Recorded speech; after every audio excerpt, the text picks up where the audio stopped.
Welcome to NarrativeNook audio tales where enchanted stories come to life. If you enjoy our stories, please subscribe, like and share to support our channel. Enjoy listening. Fearing that Lucian could pick something up from her expression, Aubrey didn't dare to turn around when she talked. Although she was back facing Lucian, she could still feel Lucian's stern gaze on her. After some time, Lucian said, go home." Aubrey heaved a sigh of relief inwardly, and only then did she have the guts to turn around and smile at Lucian. All right. I shall go home first. Take good care of Miss Jarvis. If you need anything, feel free to call me." Lucian merely nodded in response. Right then, the elevator arrived at their floor. Aubrey said bye to Lucian and went in. As the doors of the elevator closed, the smile on Aubrey's face gradually faded. By the time the elevator started descending, Aubrey's expression was utterly grim. That batch, Roxanne, is awake. Besides, Lucian is still staying overnight to look after her. He even brought Essie with him. When I broke my arm protecting Sonia back then, he didn't even care about me that much. It seems like he and that brat, Essie, are still all over that batch. How silly of me to treat that little brat with love and respect all this while. In the end, she still cares about Roxanne. Aubrey exploded in rage when she recalled the attitudes shown by Lucian and his daughter. I've wasted my time all this while, and this is all Roxanne's fault. That batch. I must think of a way to get rid of her for good. A vicious look crept over Aubrey's face when she thought of that. The elevator soon came to a halt on the first floor. The moment Aubrey exited the elevator, she bumped into Corey. When they saw each other, Aubrey's expression turned even more hostile. On the other hand, Corey raised his eyebrows slightly in surprise. How dare you showed up?" Aubrey roared. Corey shrugged and looked around before saying, "That's not important. It seems like you have something to say to me, Miss Pearson. This isn't the right place for that." With that, he turned around and walked toward a quiet corner before Aubrey could utter a word in response. Upon seeing that, Aubrey gritted her teeth and followed behind him. Corey was extremely cautious when he walked.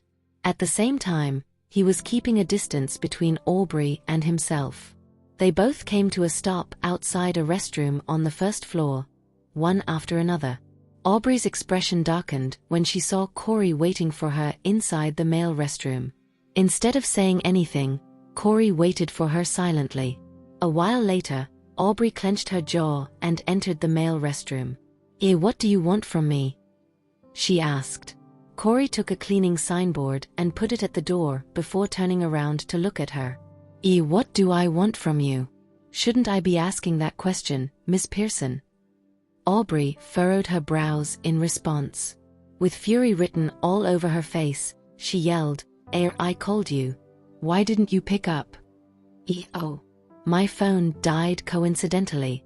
I didn't expect you to act so rashly, Miss Pearson. It seems like you already know about Roxanne's condition. Am I right, Miss Pearson?" Corey raised his brows. Aubrey's expression turned solemn at the mention of Roxanne. As she has woken up. Surprise flashed across Corey's eyes when he heard those words. Based on Aubrey's expression, I guess I should have seen it coming. I need you to do me another favor." There was a hint of hostility in Aubrey's eyes when she looked at Corey. Has she gone mad? Corey grew slightly anxious when he saw her facial expression. In a wary tone, Corey asked, What do you want me to do?" Help me kill that batch." Aubrey stared deeply into Corey's eyes. "I can't wait any longer. Roxanne must die. Have you gone mad?" Corey stared at her incredulously when he heard those words. Corey was merely a private investigator who was good at stalking and investigating. Generally speaking, private investigators were timid and cautious. Although Corey turned out to be an exception because he preferred tough missions like stalking Roxanne while risking being caught by Lucian, that didn't mean he had the guts to commit murder. Even though it wasn't an impossible task to kill someone in front of Lucian, Corey knew he was bound to get caught if he were to do it. Help me kill her. I can give you whatever you want in return. Aubrey's eyes were filled with madness. As she must die. Corey frowned, and he wanted to get out of there. If I stay here any longer, Aubrey is going to say something even crazier. Before he could run away, Aubrey held his wrist and uttered in a cold tone, don't run. We're in the same boat, remember? You played a part in me poisoning those children. If Lucian were to find out about it, do you think he's going to let you live?" Corey froze and shot her an icy glance. Are you threatening me?" I'm just telling the truth. Do you think we would be able to escape punishment if Roxanne were to end up marrying Lucian? The only way out of this is to let me take that spot. In other words, Roxanne must die." Aubrey sneered. In that instant, silence descended upon the restroom. As Corey was looking at the person before him, he wanted nothing more than to kill her. Help me," Aubrey said in an alluring tone. If you help me, I can pay you however much you want. Once you've done it, I'll send you abroad immediately. Lucian wouldn't even look for you. If he does, he wouldn't be able to find dirt on you." Corey gritted his teeth and mulled over the matter carefully. In the end, he uttered through gritted teeth, I can't do it. Find a professional killer to do it for you." Aubrey unhesitatingly rejected him. I know you can do it. I only trust you." Evidently, Aubrey, Corey, and Freda were all in the same boat. In order to save themselves, they had to make sure Aubrey became Lucian's wife. Aubrey knew that was their common interest. Corey was at his wits' end. He didn't dare to reject Aubrey after he saw the crazy look in her eyes. Hence, he decided to shake her off by saying, I'll have to think about it first.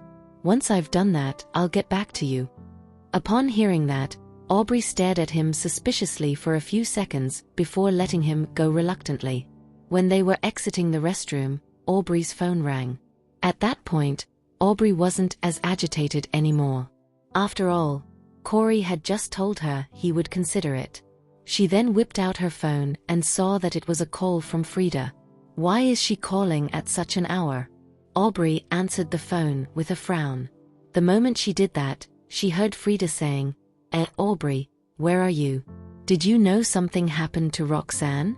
Lucian is with her now. Prior to that, Freda was already getting ready to go to bed, but she suddenly saw Jonathan coming out of his room anxiously while being on the phone. Initially, she chose to ignore him. However, she heard Jonathan mentioning Roxanne, so she decided to listen in.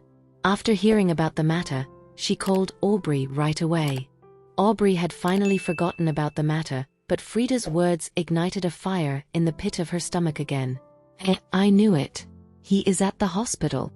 Freda breathed a sigh of relief and asked in concern, how is the situation now? What is going on with Lucian? She thought with Lucian allowing Aubrey to take care of Estella meant he had marriage in mind, but no one could have predicted something like that would happen to Roxanne. Old flame might rekindle if this was not handled properly. Aubrey gave Corey a sideway look and replied coldly, Roxanne is awake, and Lucian is upstairs with her. Get here, and let's talk since Corey is also here. Freda eventually agreed after a moment of hesitation. At the Queen residence, Jonathan learned of Roxanne's coma from his employee who had delivered medicine to her research institute. He deliberated over it before calling Lucian to inform him that he would be paying her a visit at the hospital. He noticed Freda hurrying out of the house when he got into the car. I'm coming with you, Jonathan. She wore a look of concern on her face. I want to see Lucian. Jonathan remembered her enmity toward Roxanne and hesitated. Freda continued, I'm not there for Roxanne, only to see how Lucian is holding up, so why are you worried? After hearing her response, he relented and allowed her to enter the car. Although Freda claimed she was not going for Roxanne, she kept pressing Jonathan for details about Roxanne during the entire car ride, and he only gave her perfunctory replies. The conversation lulled, and she eventually stopped talking.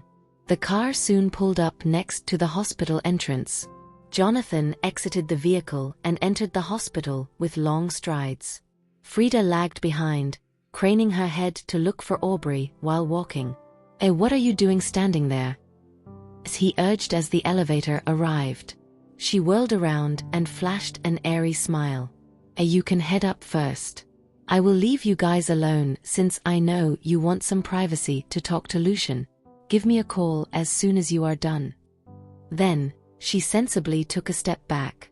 Jonathan did want to speak privately with Lucian, so he unceremoniously pressed the button to close the elevator door. Freda's expression fell as soon as the elevator doors closed, and she turned around to give Aubrey a call. Soon, the three of them met at a coffee shop next to the hospital. How is the situation, Aubrey?" Freda hurriedly took a seat opposite her with a solemn expression. Aubrey replied irritably, "I told Lucian to come home with me, but he declined and wanted to spend the night taking care of that batch." Freda's mood grew heavier. She knew that Lucian and Roxanne would never break off that easily, but she had not expected them to get in contact so soon or that he would go out of his way for her. "I didn't see him putting in that much effort when Aubrey was hurt. What do you plan to do now?" Freda pressed, noticing Corey's strange expression to what she had just said, which she ignored. "I'm going to kill her," came Aubrey's vehement answer. Freda froze and stared at her in disbelief. "Lucian will never notice me as long as that batch is still alive." There was nothing but craziness in Aubrey's eyes. Besides, he already suspects me. It won't be long before he finds out what happened if she fans the flames." "Lucian already suspects her?" Freda and Corey's expressions shifted. Why do you think so?" Freda asked. Corey's face hardened. "You didn't tell me about that." He might have behaved differently if he had known Lucian was onto them. Aubrey paid no heed to their responses and continued. "I don't know what that batch did to Essie, but it was annoying when Essie cried and screamed after finding out she was sick. I will have my revenge on that little batch when I am married into the Farwell family." Freda was puzzled at the mention of Estella. "Didn't you say your relationship with Essie has improved? Why is she still reliant on Roxanne?" Aubrey became irate. That batch snuck off to the kindergarten to see Essie. Lucian would not have suspected me if it weren't for what happened that day." The three of them looked at each other. Freda finally spoke after a lengthy silence. "Roxanne is our biggest threat now, but talking about murder is outrageous." Aubrey gave her a peeved look. What would you have me do, then?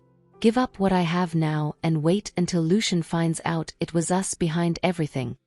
Freda sensed Aubrey's fury seething and smiled placatingly. "I understand your concern. None of us wants to be implicated, but we are left with no choice once we commit murder. Besides, Roxanne still commands significant influence in the medical field. We will be in deep water when her unexpected death rouses suspicion." "I'm not following Aubrey down the path of insanity." Freda fought a surge of annoyance at Aubrey and continued earnestly. "We still have ways to keep them apart. There is no need to take such a huge risk." Aubrey frowned. "You have other ideas?" "Don't forget that Roxanne is close with Jack, and we still haven't yet taken advantage of that." Freda's eyes glinted with a cold light. "Jack." A thoughtful look crossed Aubrey's face as she contemplated their relationship. "Indeed, I haven't really given it a thought. Maybe Roxanne's poisoning is an opportunity granted by God." Both of their line of thought coincided. And now that Roxanne is in the hospital, Mr. Damaris should be beside himself with worry. Why don't we nudge things along by having him visit her? Freda suggested slowly. Aubrey already had her phone out when she finished speaking and typing out a text to Jack. Freda drew in a relieved breath when Aubrey's homicidal intentions were momentarily diverted. One could only hope that she would not do anything rash that would take them down with her, but Freda was still cautious. "Don't worry, Aubrey. No matter what, you still have Mr. Zathrone and me. Roxanne is all alone and would not be a match against us. You will be Mrs. Farwell one day." Aubrey could almost taste revenge at the thought of Jack showing up later and nodded firmly at Freda. On the other hand, Jonathan had made it to the top floor. Lucian was waiting outside the ward after sending Estella back to her ward. How is Dr. Jarvis now? How did she get poisoned all of a sudden? Jonathan had been to Roxanne's research institute, so he knew full well that the personnel and equipment there were up to safety standards. As such, he believed a poisoning incident like this shouldn't even happen at all. Since Lucian was facing his own friend, he was able to drop his guard and said in an exhausted voice, I'm not sure. She doesn't know how it happened either. Jonathan decided not to press on when he saw the frustrated look in Lucian's eyes. May I visit her? Lucian glanced at the ward and hesitated for a bit before nodding in response. I'm not sure if she's awake, but you can go in and see her if you'd like. Roxanne's mind was filled with Lucian's words from earlier, so she was wide awake when the two of them entered the ward. Unsure of how she would face Lucian, she decided to avoid him by closing her eyes and pretending to be asleep. Dr. Jarvis? Jonathan called out to her softly. Realizing that he was here to visit her, Roxanne hesitated for a few seconds before opening her eyes. Mr. Queen. Jonathan breathed a sigh of relief when he saw that she was awake. Oh, thank goodness. I was about to leave because I thought you were asleep. Roxanne let out a nervous chuckle and tried her best to avoid looking at Lucian, who was standing next to him. Naturally, Lucian had seen through what she was thinking and kept quiet as he stood there. How are you feeling? Jonathan asked worriedly. Roxanne flashed him a grateful smile as she replied, I'm all right. Just a little tired, that's all. Sorry for making you worry. Jonathan frowned slightly when he heard that. Oh, come on, there's no need for you to apologize. I didn't dare tell my grandfather about this because I doubt his heart can take it. You may think of this as me visiting you on his behalf. I came here in a hurry, so I didn't have time to buy you a gift basket or anything. Roxanne burst out laughing when she heard that. By the way, do you really not know how this incident happened? Jonathan continued. Roxanne lowered her gaze and shook her head in response. She felt as though someone had caused it, but the experiment was only managed by Jack, Colby, and herself. Jack was a member of the Damaris family and the person in charge of the experiment, so he had no reason to sabotage it. Having known Colby for many years, Roxanne knew he was a dependable person and didn't think he would do such a thing either. Besides, Colby was the first to notice something was wrong with the experiment, so it was unlikely that he had sabotaged it. Jonathan stared at her doubtfully as he figured Roxanne would surely know something about it. However, he also knew that he was in no position to press her for answers if she didn't feel like talking. After a few seconds of awkward silence, Jonathan let out a casual chuckle and said, This sure is a mystery. Well, since this incident occurred in your research institute, I'll let you handle it when you're all better. For now, all you have to do is focus on making a speedy recovery. Roxanne simply forced a smile at him in response. All right, I'll be taking my leave now so you can get some rest. Jonathan continued and waved goodbye at her. Roxanne nodded and watched as he walked out the door. Her gaze then fell upon Lucian as she wondered if he was the one to get Jonathan to ask her those questions earlier. Lucian, who was on his way out of the ward as well, paused and turned around when he noticed her staring at him. Realizing that he had caught her in the act, Roxanne quickly retracted her gaze and pulled the blanket over herself to hide her awkwardness. Lucian, I think there's more to this than meets the eye, Jonathan said when he stepped out of the ward. He still believed that someone must have sabotaged the experiment, but he couldn't think of anyone in the research institute who hated Roxanne enough to do such a thing. The look in Lucian's eyes turned gloomy as he replied, I feel the same way, but now isn't the time to pursue this matter. All that mattered to him at the moment was helping Roxanne get better as soon as possible. Jonathan nodded. I know what you're concerned about, but this isn't entirely a bad thing. Lucian frowned in confusion when he heard that. Jonathan flashed him a meaningful smile as he said, The last time we had a drink, you told me that you wanted to break up with Dr. Jarvis. I wonder how do you feel about that now? Lucian let out a sigh and said in a deep voice, regardless of what I feel, this isn't a decision I can make on my own. I've done so much for Roxanne, and yet, she doesn't seem to be warming up to me at all. At the very least, you are now certain of the place that Dr. Jarvis holds in your heart. Well, do you think you can let her go? Jonathan asked with an eyebrow arched. Lucian shuddered when he heard that. Am I really able to let Roxanne go? I still remember how I felt when I saw her unconscious today. I really haven't gotten over her. Jonathan breathed a sigh of relief when he saw the changes in Lucian's expressions and knew he had confirmed his feelings toward Roxanne. Anyway, I'm glad to see that Dr. Jarvis is okay.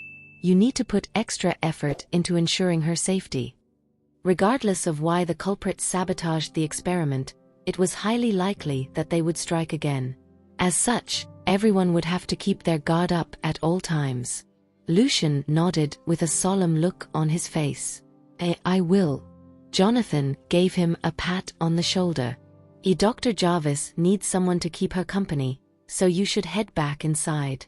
I'll take my leave now to avoid disturbing you too. Is there anything else you need my help with? Lucian flashed him a grateful smile as he replied, the kids are in the ward next door. I'm guessing they're still awake right now. I had them come over in a hurry, so they probably haven't eaten. Could you help take them out for a meal? Jonathan agreed to his request without any hesitation whatsoever. Lucian made his way over to the adjacent ward and knocked on it. Sure enough, the kids were all wide awake at the time. Archie came running out of the ward the moment he knocked on the door. What is it, Mr. Farwell? Did something happen to Mommy? Lucian felt his heart ache when he saw how worried Archie looked. He gave him a reassuring pat on the head and said, Your mommy is doing fine. Since you three haven't eaten, I am thinking of having Mr. Queen here take you kids out for a meal. Archie shook his head and turned him down without any hesitation. No, we want to stay here with Mommy. As Lucian wasn't good at coaxing children, he didn't know what else to say to them. Jonathan patted him on the shoulder and whispered, let me talk to them. After giving it some thought, Lucian reluctantly stepped aside and let him into the ward. Jonathan then knelt beside Archie and said, Mr. Farwell treats your mommy really well, doesn't he? Do you guys like him? Archie nodded hesitantly in response. Jonathan flashed him a smile as he suggested, in that case, shall we head out and give the two of them some privacy? Lucian couldn't hear what Jonathan told them, but he did notice the rapid change in their facial expressions. It didn't take long before Jonathan successfully convinced the kids to go with him. I'll take the kids out for a meal and bring them back here in a bit. You should go keep Dr. Jarvis company. He said with all three of the kids standing next to him. Lucian nodded. Thanks a lot. Jonathan simply let out a casual chuckle and led the kids into the elevator. There was still a hint of doubt in Lucian's eyes as he watched the elevator doors close, but he figured it would be safe to entrust Jonathan with the kids. After taking a few seconds to recollect himself, Lucian turned around and made his way into the ward. Unbeknownst to him, Roxanne had heard his footsteps from inside the ward. Realizing that Lucian was coming in alone this time, she quickly closed her eyes and pretended to be asleep. I've been doing a lot of thinking. I can't force you to accept me after this incident, but Archie and Benny need a father, Lucian said in a deep voice. Roxanne felt tense up out of fear of what he would say next. If you won't let me be their father, then I can help you find their biological father instead. At the very least, I'll make sure he fulfills his responsibilities as their father, Lucian continued. Roxanne's eyes shot open when she heard that. I won't be able to keep their true identities a secret if Lucian decides to investigate. I can't afford to lose them. She opened her mouth and was about to say something, but got cut off by a sudden splitting headache. What's wrong? Lucian asked when he saw that she was in pain. Roxanne had both arms wrapped around her head. She knew that she had accidentally gotten emotional before making a full recovery, which would result in a splitting headache. However, she was unable to tell him about it. The next thing she knew, Lucian had placed a hand on her shoulder, which made her feel a lot better. As though it would transfer her pain over to him, Roxanne instinctively grabbed onto his hand and squeezed as hard as she could. It pained Lucian deeply to see her in so much pain. He then sat down on the side of her bed and hugged her tightly with one arm. Using his other arm, he grabbed his phone and called Zane. Fortunately, the call got through fairly quickly. Have the specialists come over immediately, Lucian ordered coldly while enduring the pain in his hand. Although they were speaking on the phone, Zane was still terrified by his icy-cold tone of voice and agreed to his request in a heartbeat. Lucian hung up the phone after that and whispered in Roxanne's ear, "I've summoned the doctors. They should be here any minute now, so just hang in there for a bit. Do not fall asleep, you hear me?" Roxanne tightened her grip on his hand and instinctively nuzzled against his chest. She felt as though her body was being torn apart by the intense pain. "I won't investigate them if you don't want me to. I just want you to be all right," Lucian muttered through clenched teeth. Roxanne felt as though her headache got a little less intense when she buried her face in his chest and filled her nose with his scent. However, she was still in too much pain to say anything in response. The door to her ward opened all of a sudden, and she soon heard the sound of hurried footsteps approaching. Lucian then let go of her shoulder and got ready to leave. Realizing that he was about to leave her, Roxanne instinctively reached out and grabbed his arm. Lucian's presence was her only source of comfort while she was in great pain, so the thought of him leaving filled her heart with fear and anxiousness. Everyone in the ward was shocked by her actions. Lucian felt a huge wave of emotions crashing against his heart. As though he were coaxing a child, Lucian said in a gentle tone, Roxanne, you need to let the doctors take a look at you so that the headache will go away soon. Don't worry, for I will be standing right next to you. The doctors can't examine you if you don't let go." The specialists exchanged glances as they realized something was off about the relationship between the two.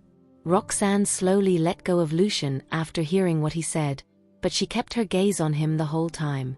With a worried frown on his face, Lucian stood in the corner of the ward and told the specialists, "You please proceed to examine her." The specialists then got to work and began their examination. As Roxanne's reaction was really intense, they could imagine her pain just by looking at her. This headache was caused by a strong surge of emotions.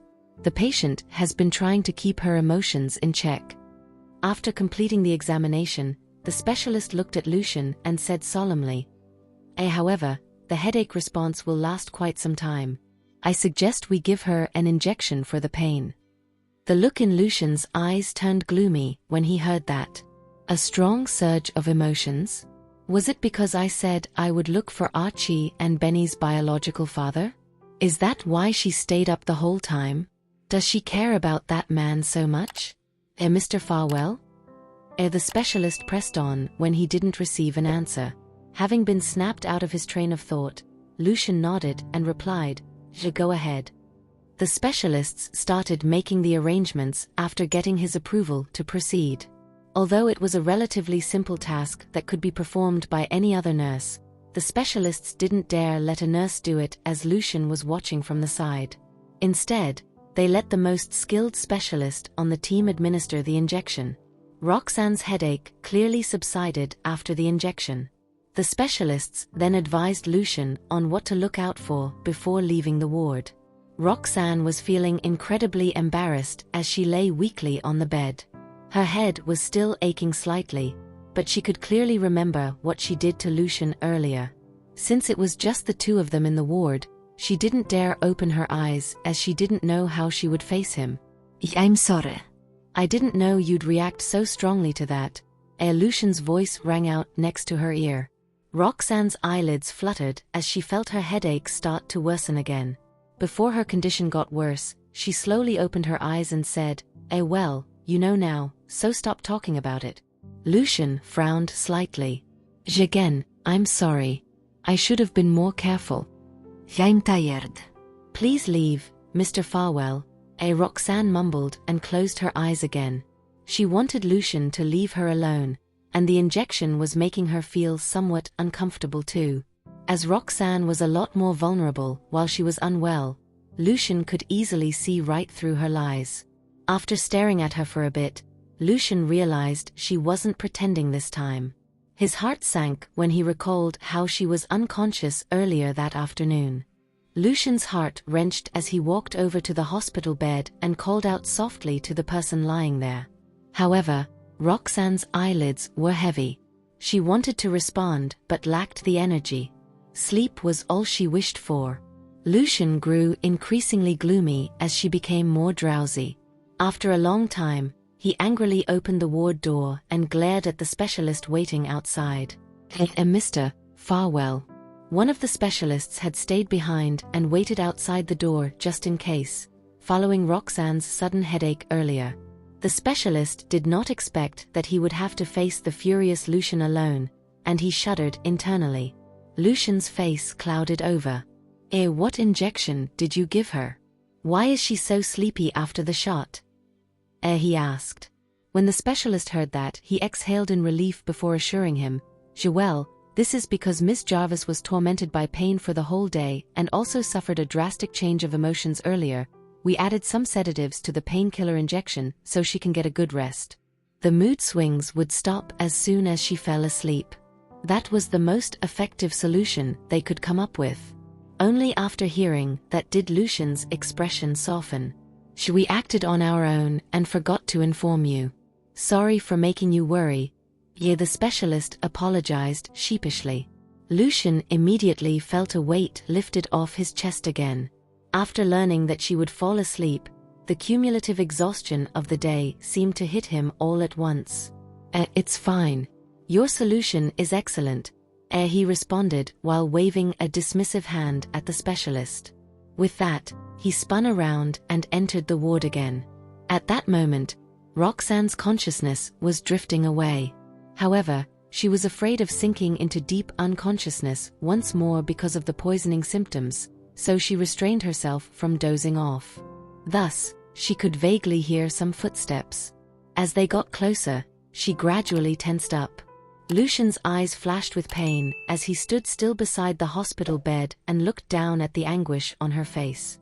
Roxanne could sense the visitor standing by the bed for some time without moving. She could not help but feel a little uneasy and even wondered if the person standing next to her was Lucian. Just as she was panicking, a large hand suddenly touched her cheek. Her heart lurched, and she instinctively wanted to push his hand away, but she lacked the strength to do so. The next moment, she heard Lucian slowly uttering beside her ear, Go ahead and sleep. I've checked with the doctor. He has added sedatives to the painkiller injection, so don't worry about passing out for a long time. As for the children, I have asked Jonathan to take them out for a meal. They'll be back in a bit. Roxanne began to slowly relax once more after hearing his voice. Following his words, she finally let her guard down, yielded to the effect of the sedatives, and let herself fall into a deep sleep. As her eyes were closed and her consciousness hazy, she did not notice how close his voice was to her. Lucian hunched over with a hand on the side of her face. He brought his lips close to her ear to ensure that she could hear him. Coupled with the dim lights in the ward, anyone would assume from their position that they were an intimate couple. A while later, Lucian slowly straightened his back after confirming that Roxanne was asleep. However, his hand was still on her cheek, and he could not resist caressing it twice. Even though she was asleep, he could not help but feel a rush of satisfaction as he watched her sleep. Meanwhile, Jonathan brought the 3 children out of the hospital. He was familiar with the surroundings as he often visited all the hospitals for inspection, so he took them to a nearby fast food restaurant. They had just reached the entrance of the cafe next door when they bumped into 3 people coming out of it. A look of panic flashed across Freda's and Aubrey's faces, and they instinctively glanced in Corey's direction because they were not sure if Jonathan had ever met him. If Jonathan is also involved in the investigation of Corey, then we really won't be able to hide the truth. However, Corey was much calmer than the 2 of them. When he saw Jonathan, he did not even stop and walked straight past Aubrey and Freda. acting as if they were strangers who just happened to come out of the cafe together. He did it so naturally that Jonathan did not spare it further thought, but just looked at the two people in front of him with furrowed brows. "Hey, Jonathan." They both bit the bullet and greeted him out of guilt. Jonathan cocked his head slightly before saying ambiguously, "What a coincidence. I was wondering why you hadn't come up sooner, Freda. I see that it's because you have met a friend here." After saying that, he gave his sister a meaningful look. Freda nodded stiffly. "I didn't know when you and Lucian would finish talking, so I thought of having a coffee outside while waiting, but I wasn't expecting to run into Aubrey." Jonathan shifted his gaze to Aubrey and said casually, "It's late. What are you doing here?" Although she was displeased by his interrogative tone, she replied in a friendly manner to lower his guard. "I came over to have a look after learning that Lucian was in the hospital. I didn't expect that it was Miss Jarvis who was hospitalized. Since Lucian didn't allow me to remain upstairs, I decided to have coffee here so that I could hurry over if he needed anything." Suspicion flashed across Jonathan's eyes despite her words demonstrating her painstaking efforts toward Lucian. "I'm not sure if I'm overanalyzing this, but the fact that these two persons are present here at the same time feels like too much of a coincidence." However, Roxanne's poisoning incident this time obviously had nothing to do with them. He wanted to ask a few more questions, but Estella suddenly tugged at the hem of his clothes. "I'm hungry." The little girl looked up at him pitifully. When he met her gaze, Jonathan suddenly remembered what he was supposed to do and smiled apologetically at the children. Sorry. I almost forgot about you all." After saying that, he bade Freda and Aubrey goodbye and took the three children into the fast food restaurant next door. Aubrey's eyes were filled with menace as she stared at their retreating figures. Freda had told her long before that Jonathan had always supported Roxanne and Lucian's relationship and even helped the latter devise plans to win her over. "But I didn't anticipate that Jonathan would become suspicious of me because of that batch. We grew up together. What's so great about that batch that she can win over so many people?" Jealousy overcame Aubrey, and she even felt the impulse to kill Roxanne again. Freda keenly sensed her emotional change and swiftly said, "Don't mind my brother, Aubrey. That's just the way he is. When you eventually marry into the Farwell family, make him regret it." She lowered her eyes to check the time after saying that. "We sent Mr. Damaris a message more than half an hour ago. Although the Damaris residence is far from town, he should be there soon since it's been so long." Thank you for listening. If you have enjoyed this story, please like and share so others can see it too. Also hit the subscription button and notification bell so you can be notified on our next release. Thank you for your support. God bless you.